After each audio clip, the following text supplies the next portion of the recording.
Farah, kau baru kahwin dengan adik aku 2 bulan. Lepas tu adik aku meninggal. Kau tak ada hak nak tuntut duit KWSP dia. Kau pun tak sempat nak ada anak lah dengan dia.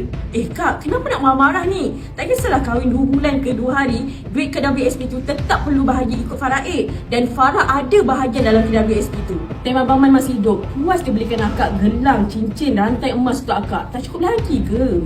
Bukan masalah cukup ataupun tak, tapi akak ada hak untuk tuntut KWSP arwah Abang Man. Kami ni lagi hidup lama tau dengan arwah. Kami lagi berhak. Nak cakap siapa hidup paling lama dengan arwah? Okeylah, kalau macam tu memandangkan akak dengan Faiz hidup paling lama dengan arwah, so akak dengan Faiz pergilah tangguh hutang-hutang arwah Abang Man. Sebab Farah baru 2 bulan hidup dengan dia, so Farah tak payah nak tangguh hutang-hutang tu. Hutang apa ni? Tak pasal-pasal kita pula nak kena tangguh hutang arwah Abang Man, Kak? Hutang korang tak nak, tapi duit KWSP yang sikit tu korang rebutkan. Kata hidup lama sangat dengan arwah, pergilah tangguh hutang dia. Hutang kereta, rumah, hutang personal loan, hutang dengan kawan dia lagi. Ada korang ambil tahu? Tak ada. Kita orang tak nak tangguh hutang dia. Macam ni lah, Kak.